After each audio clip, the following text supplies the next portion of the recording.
Well, a quick update. I gotta say, I feel like a bit of an asshat. Here I was in the last video recommending the Walmart $30 hammer drill because my cordless drill runs out of batteries too quick. Well, I smoked that drill. I mean, that thing, I thought it was on fire. There was smoke pouring out of it. It looked like a California forest. There was so much smoke pouring out of that thing. So, uh, let me retract my recommendation of the Walmart hammer drill. And I've got to obviously go find a much more heavy duty drill. I don't even smoke my DeWalt cordless drill. And that hammer drill was literally, I thought it was on fire. It was smoke pouring out of it like a chimney. It was ridiculous. So, uh, obviously I've got we went about an hour and a half on the corn. I'm not going to spin this up too much because I'm trying to save any battery I've got left. I can't keep them charged enough. Uh, and we've got about 45 minutes of the malted grains being in there. So you can see the mash is thick. We've converted it. I've got 50 pounds of corn. You can hear that battery dying. I got 50 pounds of corn, 15 pounds of barley, and 10 pounds of malted wheat. The barley's malted too, obviously. So I got about 25 pounds of malted grains, 50 pounds of corn. I'm gonna give it about, maybe, we got about 45 minutes. I'm gonna give this about 15 minutes more with the barley being in there. We're at 142. We're still holding pretty good temperature. Usually it cools down a little bit faster than that. But I've got my ice bucket at the ready. In about 15 minutes, I'm gonna start dumping ice in here, try and get it down to 90 degrees. You can see we've started hydrating the yeast.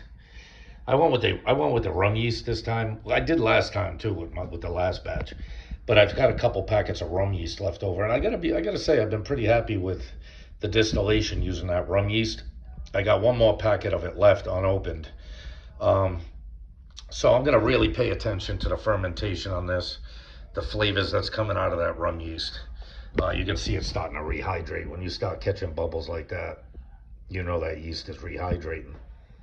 And like I said, I think I used it on the banana mash too. The banana brandy mash, I used the rum yeast, and it came out good. It gave us some fruity esters, gave us some good flavors. I've been real happy. I think it's made by Still Spirits. Uh, I've been really happy with this rum yeast. It's been really effective. It's fermented good. Now, of course, we'll find out how it goes. I'm sure everything will go fine, but like I said, we're gonna drop down the temperature with that yeast shortly. Everything seems to have, gelatinized good, and well, it's pretty hot. It's sweet. It's sweet, and it's taking on some of that malted grain flavor, which is what I like. Anybody who watches my channel knows I'm all about the grains.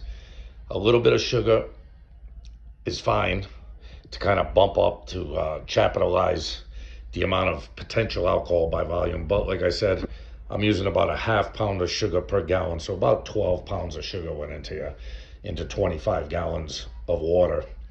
And so that's not a lot, you know what I mean? I've seen people on YouTube who are using pounds of sugar per gallon. I'm not all about that. I'm all about the grains, the malted grains, the corn. Obviously, corn is a cheap source of starch. That's why you use it. And the malted grains, I get a reasonable price. And I don't use a ton of them, but I use a pretty good amount, more than your average. And I'm all about the grains. But the main point of this video was, aside from seeing a little bit more of the mashing process, is whatever you do, don't buy that piece of shit $30 hammer drill from Walmart, because that thing was junk.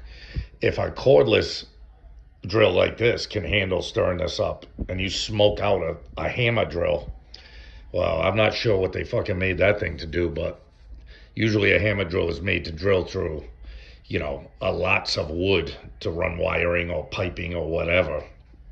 And that thing died a horrible death. So the Walmart $30 hammer drill is a definite no. Don't do it. All right, my people. I'll talk to you all soon. I'll probably shoot a short video tomorrow on the fermentation. get a good look at how the fermentation's going. But this is what large scale mashing looks like. You'll be good. I'm sure I'll talk to you soon enough.